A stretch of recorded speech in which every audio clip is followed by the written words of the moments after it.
Well, lads, we're back on our All-Stars 3 bullshit today. As the title suggests, well, no, it doesn't suggest, it flat out says so, we're talking about how Aja and Thorgy were mistreated on All-Stars 3. I can already hear some of you commenting that we should be talking about Shangela here, but we already covered why Shangela wasn't mistreated, or rather, robbed, on All-Stars in this video, so check her out if you haven't already. But to make a long story short, Shangela lost in a bullshit way, but in a fair way. Back to the queens at hand. Aja and Thorgy are the two queens that were treated in what I find to be an unfair way on All-Stars 3. I wouldn't say that, like Tatiana, both of them were set up to fail on All-Stars 3, but there was definitely a very apparent level of fuckery happening, and I also feel like the majority of the fandom knows it. The nonsense first appears in episode 2, where the queens had to perform in VH1 Divas Live-esque main challenge, where each queen was pre-assigned a singer. Some producer got 10 of Ru's songs to work with, arranged the songs in a manner that would fit these divas, writers threw in some direction on how they wanted each verse to sound, and now you might be like,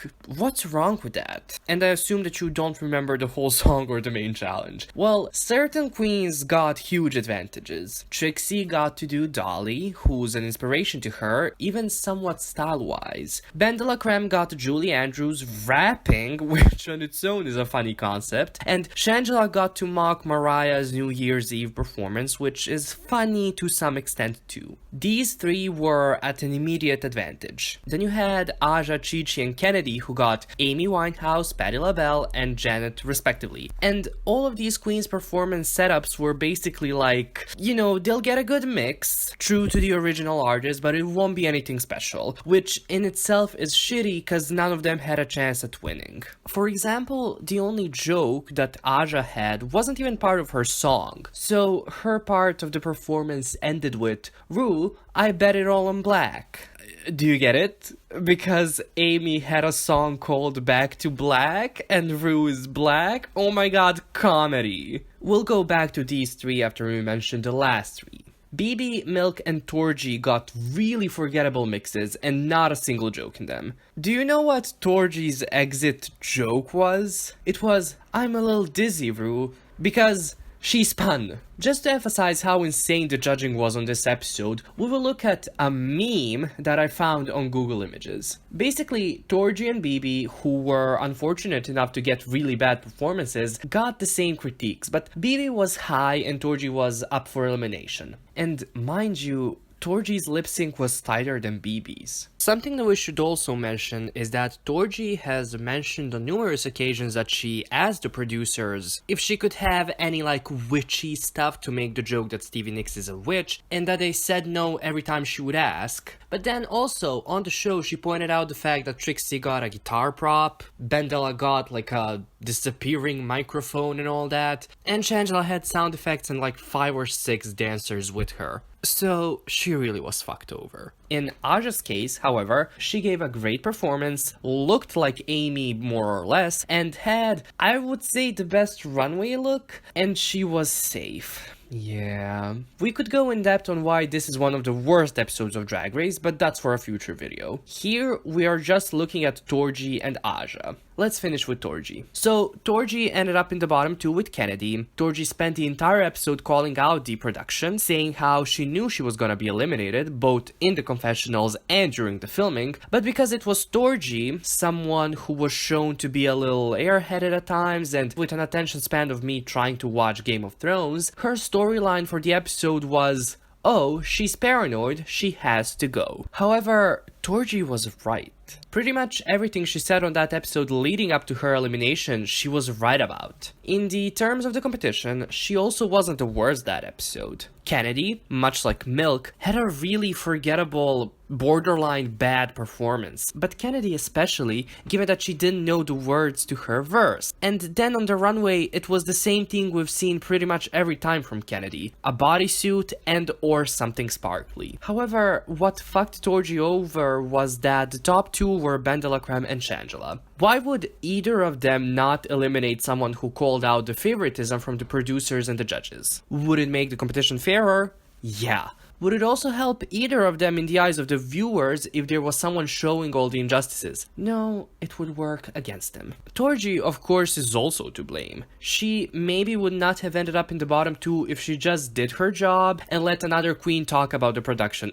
Milk. It never bodes well for queens when they break the fourth wall. However, every time it happened, what with Delta, Mariah, Thorgy, the Vixen, Raja O'Hara, it was completely on point and justified. Aja's case is a little different. So, she definitely was unjustly safe in episode 2. She should have been given the high placement instead of BB, which would have bumped her score a little higher. Aja really only ever had a bad showing in the third episode, but she absolutely was not the worst. For no reason whatsoever, episode 3 had a bottom 3, and who was the best out of the said bottom 3? It was Aja. So, for 2 episodes in a row, the producers / the judges decided to bump Aja down a step for absolutely no reason. My theory is that they did it because they didn't expect her to have evolved so much in such a short amount of time between season 9 and All Stars, and never saw her as a possible competitor for the crown, so their idea of the top 4 of BB, De La Shangela, and Trixie was in jeopardy. In an ideal world, up until her elimination, Aja would have been top 2, high, safe, and then high again. For episode 3, I said safe because All Stars 3 didn't have low placements. Only once did it ever happen with Chi-Chi in episode 2, but that was a whole other bullshit placement, so I always counted Chi-Chi as safe there. And then we get to episode 5, the episode Aja was eliminated in. The storyline of this episode was that BB and Shangela couldn't sew, but that pretty much everyone was helping them, with Aja literally making the look for BB, and then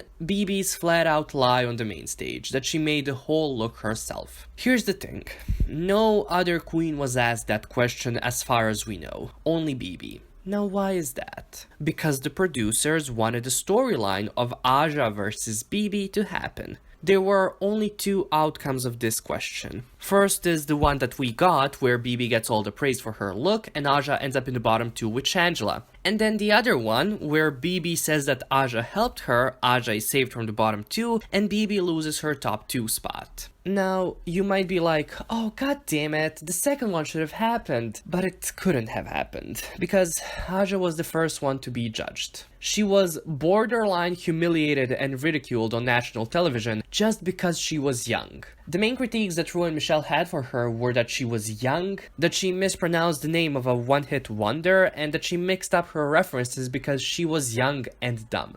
Well, let's see. The girls had to create Studio 54 disco looks, and the judges heavily harped on the fact that the looks had to be 70s-esque. Now, whoever came up with this runway team, and the judges of course, did not know their references, because Studio 54 was only ever a discotheque from 77 to 79, which, yeah, is 70s, but that's like saying I am Britney Spears because we both have lungs and skin. Furthermore, another team for that entire episode was Andy Warhol. Something that Aja was critiqued for was that her hair was too Brigitte Bardot-y and that her hairstyle was popular in the 60s. And also that Andy Warhol never did a portrait of Brigitte Bardot. They actually said that in the episode. Well, Warhol did do a portrait of Brigitte in 1974, so in the 70s. Aja's hairstyle was popular in the 60s, that's correct, but also Andy Warhol started the pop art movement in the 60s. The cross-referencing makes sense. And to finish this portion up, Aja's look was more on point with the team than any other look from this runway. Please tell me,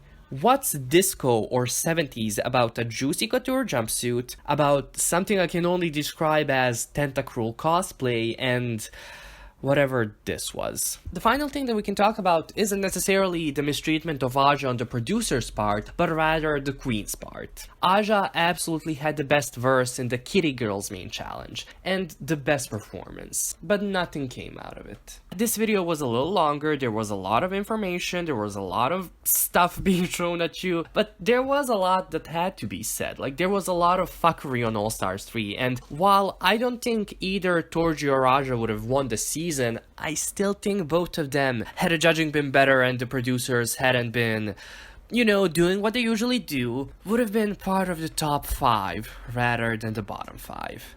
Next video is going to be a little shorter, and it will be about the mistreated queen of All Stars 4, and that queen is not Naomi.